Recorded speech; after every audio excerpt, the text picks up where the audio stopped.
In the year of 2011 to 2012, my husband and I, now my ex, had officially moved into our very first apartment in Minnesota. We were only married for a year or so, and he has a son and daughter from his previous marriage. During that time, we were super excited about our first move. I was super excited now that we have our own place to call our own. Freedom at last. Our apartment was located on the very first floor. The apartment was at the very end of the hall, next to a convenient exit door. The very first floor of this apartment building was like an underground kind of like first floor, meaning when you look out the living room window, you're basically looking up above the ground to see the parking lot from that view. When we initially applied for the apartment, we went for a tour and everything seemed good. It was a standard layout for a small 2-bedroom apartment for a very decent monthly rental price during that time. But when I think back, being young and naive, all we were thinking was, as long as we got approved and moved out, we'll take it without thinking much of it. So, fortunately, to our surprise, we got approved for the place. We scheduled for a walkthrough before moving in. On the day of the walkthrough, one of the office ladies walked us in to welcome us into our new place. But all of a sudden, the lady gave off this energy, as if she knows something about this apartment. She didn't even walk all the way into the complex and just handed me the keys and left. This left me kind of confused, but I brushed it off because I was too excited about our new beginning. As time went on, we slowly moved in our things, slowly building our home. We didn't have much furniture yet. All we had was a full-sized bed in our bedroom and a blow-up bed in the guest room. The kitchen only had a glass dining table for us to eat on. My husband, at the time, was working a third-shift job and I was working the first shift. We didn't see each other much, except in the morning when he comes home, as I would be getting my stepson ready for school and work. My first encounter, the day my stepson spent the night at his grandparents' house, I was home alone. It was around 8 p.m. or so. After a shower, I decided to paint my toenails in the bathroom. As I was busy concentrating doing my own thing, all of a sudden, I heard my stepson's voice call me. I quickly raised up my head and immediately stopped what I was doing. I tried to comprehend what I had just heard. So, I held my breath to see if it was just the neighbors across the hall. But, to my knowledge, the neighbor across the hall was just an old lady. The hair on the back of my neck stood up. I quickly stopped what I was doing and scouted in the living room because that's where I heard the call from. My intuition told me that there was something watching me. Mind you, I had all the lights on in the complex, including the kitchen lights. After checking around and not seeing anything, I turned on the small lamp in the living room and turned off all the other lights, and then proceeded to my bedroom. I prayed and then went to bed. The next morning, I couldn't shake off what I heard, and I told my husband about it, but I was told to shrug it off, so I did. Maybe I really was just hearing things. This is when I began to always have these imaginations in the back of my head, but I would just often remind myself to stop scaring myself and that I was thinking too much. As time went on, my stepson didn't want to stay with us anymore because he said that he didn't feel comfortable at our new place and would often stay with his grandparents for days. I would always be at home alone at night due to my husband working the graveyard shift. Every day he left to work, I had trouble sleeping because, like the Hmong like to say, the eyes may not see, but the spirit can sense it. I had a hard time sleeping. I kept on having this feeling of someone with me, and it made me very uneasy. The hair on my neck was often up to a static. It got to the point where I had to take over-the-counter sleep aid, but that didn't work either. I wouldn't even sleep until 2 or 3 a.m. in the morning. It was the hardest first few months for me. But then again, maybe I just wasn't used to the new place yet. One mid-Sunday afternoon, my husband slept in due to a long night shift the day before. I was preparing a meal for my husband, so when he wakes up, he would have something to eat. It was just a bright, sunny afternoon, shades in the living room wide open, and just listening to soft music in the kitchen as I cooked. My stove was facing the living room near the dining table, with a small wall divider between the living room entrance and the kitchen entrance. This was a standard layout for most apartments in the St. Paul area. As I was enjoying my time cooking, at the corner of my eye, I saw a man's head peek around the wall barrier where my stove was. It happened so quick, kind of like when someone peeks around the corner just to see what you were doing. This caught me off guard, and I didn't think much of it because I thought that perhaps my husband got up to see what I was doing and went back to the room or the bathroom. I was happy that he was up, as his meal was almost ready. So I washed my hands and looked into the living room to see if he was there, and he wasn't. I was dumbfounded and thought to myself that maybe he went to the bathroom. Nope, he wasn't in there either. I looked into our bedroom, and he was still sound asleep. Then, again, I felt the hair on my neck stand up. I woke up my husband and asked, "Hey, did you just get up to check on me in the kitchen?" My husband woke up confused and still dazed from exhaustion. "No, I'm too tired. Give me 10 more minutes." At this time, I didn't want to go back into the kitchen anymore. As time went on, we are 6 months into living in this apartment. I kept telling him I was afraid to sleep alone at night and been having trouble sleeping. I couldn't put it into words to express to him how fearful and wimpy I was at night when he was at work. Because of this, he understood my concerns and switched to first shift. I felt relief knowing that I would have my spouse with me at least at night during the times my stepson is away at his mother's or his grandparents'. Even so, sometimes at night, I still see figures in the living room and in the kitchen. I would tell my husband every time, but all he did was reassure me that it was all in my head. But I know that it's not. It's so hard to explain these things to someone, let alone it leaves me questioning my sanity. One morning, on my day off, I decided to sleep in. My husband would usually get up every morning to start his shift at 5 a.m. On this day, I slept in and tried to enjoy as much sleep as I could. But then I was woken up around 9 a.m. to the sound of a mouse clicking and keyboards punching.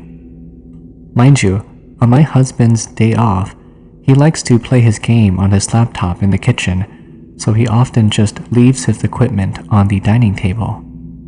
So, as I was woken up to the sounds of the laptop mouse clicking away and the keyboard punching, I suddenly thought to myself, did he not go to work this morning and called in to play his game? I was irritated, thinking why didn't he tell me he called in this morning? I got up from the bed and marched my way into the kitchen, and to my avail, no one was there. I tried not to panic while my body went into shock. I quickly curled up in bed. Not even 10 minutes of me trying to brush it off and going back to sleep, I then felt the presence of someone walking into my room. Heavy footsteps treading through the carpet, coming closer and closer to the edge of my bed. I was curled up in a fetal position with the blanket up to my cheeks. My body started to sweat as my hair on the back of my neck stood, and I could feel my body just getting lighter and lighter as I was frightened to the sounds in the kitchen when no one was there. I closed my eyes only to feel the opposite side of the bed slowly pushed down as if a person came to sit on the bed. I was definitely not dreaming or going crazy. I felt the strength of this thing getting onto the bed and laying next to me while my back was turned. This was when I built up the courage and said to myself, I'm sick and tired of this thing messing with me all the time. I'm going to turn around and confront this entity and tell it to go away. How dare it continue to bother me? Mustering up my courage, I turned around and nothing was there. I broke out into a sweat and courageously walked into the bathroom to wash up. During the time of me building this courage, I felt powerful. I, for once, showed this thing that I am no longer tolerating this haunting from them. It's crazy. After showing my strength willing to confront this entity, it slowly backed away from me. There was a time when my in-laws spent a small amount of time living with us while they waited for their new home that they purchased to close. My mother-in-law somewhat has a gifted side to her. After our lease was done, we moved out to live with my in-laws, and that is when my mother-in-law openly told me that there is a man that lives in our apartment. His room was the guest room and he lives in the closet. She was able to identify it because it stood over her one night. He was a tall black male with army boots and a built body. Every night, my mother-in-law would often hear the dishes in the kitchen rattle as if someone is cooking and eating.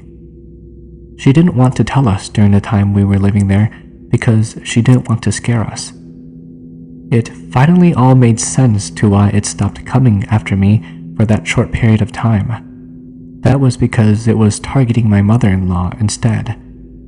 I did tell her about my experiences too before they moved in, and yes, my mother-in-law believes it was the man who once lived there and didn't want to leave. She dreamed of him telling her that we must leave and he doesn't like company. He died of a heart attack in that guest room. Thank you to the viewer who submitted this terrifying story. I can't imagine living in a haunted place like that, but I'm glad that you no longer live there. Minnesota, what is up with you guys and ghosts, man? Just chill. Interested in sharing your stories? Submit them to HmongChronicles@gmail.com or in the description below. Here is the next story. Thank you. Back in 2012, my parents visited Laos for the first time in 30 years, and I got to go with them. The most memorable thing was meeting my dad's stepbrother and hearing him tell us a terrifying story. He had married a woman who was not Hmong.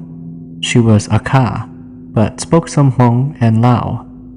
There was always something weird about this woman, as she would sometimes go out into the dark and speak to someone. When my uncle asked her what she was doing, she would say that she was talking to her ancestors. They were buried on ancestral grounds, and the place was known to be haunted by spirits. These spirits could wander and communicate with the living. Fast forward a couple of years later, Auntie K got very sick. She had a high fever and told my uncle that if she died, to bury her on her ancestral land, to which he agreed.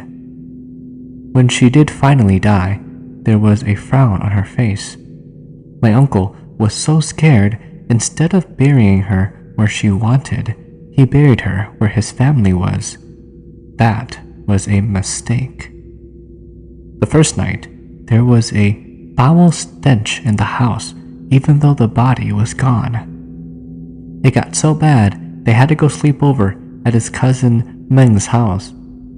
The same night she was buried, Meng heard his chickens clucking loudly.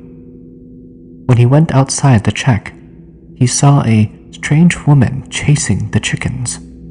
When she would catch them, she would viciously bite their heads off and drink the blood. Meng, terrified, shined his flashlight at her, only for her to turn around. Her face was pale white with blood dripping from her mouth. He was so shocked and terrified that he couldn't move, but there was something familiar about her. That's when he called out, "Auntie K?" She just had a blank expression on her face and ran into the woods. A while later, another villager by the name of Peng was coming back from his cattle farm. It was dark, and he noticed somebody was on the other side of the road. It was a woman walking with a limp. She looked like she was dragging her leg. He thought that she needed help, so he called her over. "Hey, Auntie, do you need any help?" The lady didn't answer, so Peng walked closer to get a better look. That's when he noticed that she smelled really bad and that her face was gray. This scared Peng so much he ran back to his farm. The news broke out and got back to my uncle that his wife wasn't all dead. To confirm his suspicions, he went to check her gravesite. Only when he arrived there, her grave was empty. Thinking where she could have went, he went to her ancestral burial ground. There, he found a poorly dug up grave with her body in it, half buried. Her face was gray with blood and feathers. 对. This is a true story that happened to one of my cousin's boyfriends. I don't want to call him by his real name, so we'll just call him Bob. One night, Bob went fishing with his friends.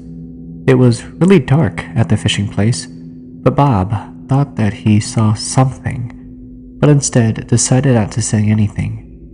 He just kind of ignored it and went on fishing. Those bass, man, those bass in the water. The next day, him and his friend left home. When he arrived home, he went straight to bed, but before he fell asleep, he felt a ghost sit on him. He ignored it and thought that it was nothing, but this kept on happening the next night and the one after that, and so on. Eventually, Bob decided to tell his mom about it, and his parents did a Hmong ritual. The shaman who came to perform the ritual told the family that there is a dragon lady who likes their son and won't leave him alone. She wants him, and she will take him with her someday.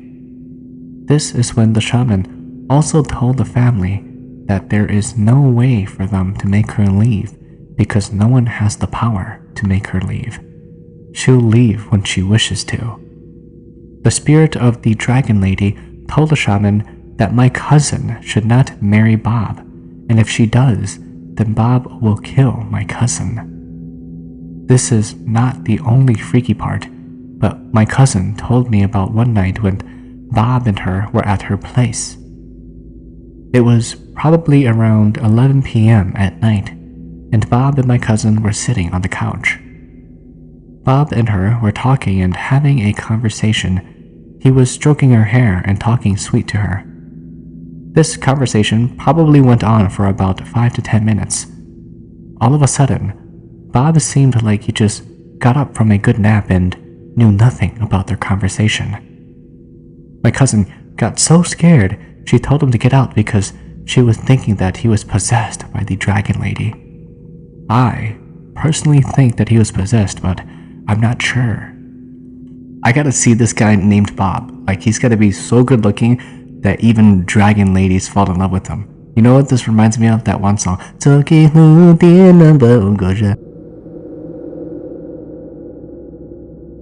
One last little story to reach that 20-minute mark. This Hmong family had just moved into a new house and they were trying to potty train their 3-year-old child, but the little boy would cry every time he was near the toilet and whenever his parents put him on it. They were confused as to why he never wanted to sit on the toilet because he was doing fine at their old house. One day, the mom had enough, so she sat the boy down on the toilet for a few minutes, even though he was crying his head off. When she took him off, he pointed to his butt and said that it hurt. She checked out his bottom and found that there were bite marks all over it. They don't know what happened, so they did oneng and found out that the previous owner had killed his wife and threw her head into the toilet. The family quickly moved out of the house when they found out what happened. Oh, that story gave me so many goosebumps, just imagining her head in the toilet. Oh, poor kid, man. Remember, if your children or babies are acting up, always believe that there are ghosts. Better to assume that it's the worst possible thing than to think something else, okay? But I'm not a parent, so, just don't take my advice because I'm just a dude on the internet. I don't even have kids, but I do have younger siblings that I took care of, so maybe that counts a little bit. Anyways, thank you. Bye-bye.